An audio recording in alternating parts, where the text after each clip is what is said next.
एक सरल भक्त की कथा जो आपको भाव विभोर कर देगी। एक संत जंगल से गुजरते हैं और एक आदमी को प्रार्थना करते देखते हैं। गड़रिया, गरीब आदमी, फटे चिथड़े पहने हुए, भगवान से प्रार्थना कर रहा है। महीनों से नहाया नहीं होगा, ऐसी दुर्गंध आ रही है। ऐसा आदमी नहीं देखा। वो भगवान से कह रहा है, हे भगवान, तू एक दफे मुझे बुला ले। ऐसी तेरी सेवा करूंगा कि तू भी खुश हो जाएगा। पांव दबाने में मेरा कोई सानी नहीं। पैर तो मैं ऐसे दबाता हूँ, तेरा भी दिल बाग बाग हो जाए। और तुझे घिस घिस के नहलाऊंगा और तेरे सिर में जुए पड़ गए होंगे तो उनको भी सफाई कर दूंगा। संत तो बर्दाश्त के बाहर हो गया कि ये आदमी क्या कह रहा है। मैं रोटी भी अच्छी बनाता हूँ, शाक सब्जी भी अच्छी बनाता हूँ, रोज भोजन भी बना दूंगा।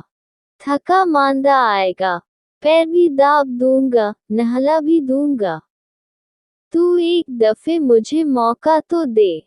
संत ने कहा, अब चुप चुप अज्ञानी, तू क्या बातें कर रहा है? तू किससे बातें कर रहा है? भगवान से। और उस आदमी की आंख से आंसू बह गए। वो आदमी तो डर गया। उससे कहा, मुझे क्षमा करें, कोई गलत बात कही। संत ने कहा, गलत बात? और क्या गलती हो सकती है? भगवान को जुए पड़ गए, पिस्सू हो गए। उसका कोई पैर दबाने वाला नहीं, उसका कोई भोजन बनाने वाला नहीं। तू भोजन बनाएगा और तू उसे घिस घिस के धोएगा।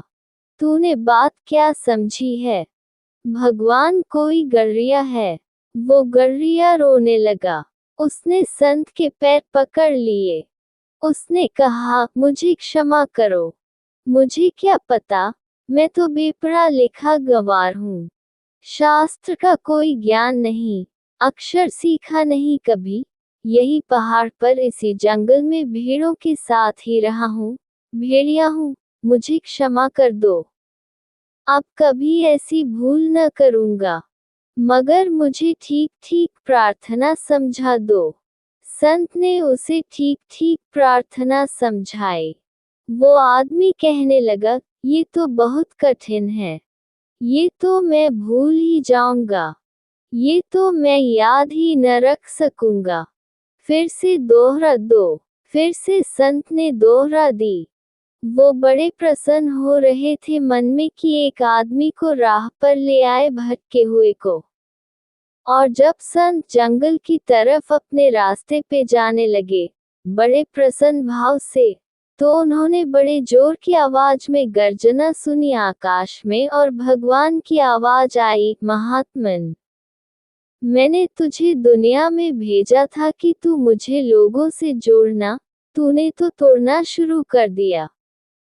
अभी गड़रिये की घबराने की बात थी। अब संत घबरा के बैठ गए, हाथ पैर कांपने लगे। उन्होंने कहा, क्या कह रहे हैं आप? मैंने तोड़ दिया। मैंने उसे ठीक ठीक प्रार्थना समझाई। परमात्मा ने कहा, ठीक ठीक प्रार्थना का क्या अर्थ होता है? ठीक शब्द, ठीक उच्चारण, ठीक भाषा, ठीक प्रार्थना का अर्थ होता है हार्दिक भाव। वो आदमी अब कभी ठीक प्रार्थना न कर पाएगा। तूने उसके लिए सदा के लिए तोड़ दिया। उसकी प्रार्थना से मैं बड़ा खुश था। वो आदमी बड़ा सच्चा था। वो आदमी बड़े हृदय से ये बातें कहता था, रोज कहता था। मैं उसकी प्रतीक्षा करता था रोज की कब गड़रिया प्रार्थना करेगा। इससे फर्क नहीं पड़ता कि हमारे शब्द क्या हैं। इससे ही फर्क पड़ता है कि हम क्या है। हमारे आंसू सम्मिलित होने चाहिए हमारे शब्दों में। जब हमारे शब्द हमारे आंसुओं से गीले होते हैं, तब उनमें हजार हजार फूल खिल जाते हैं।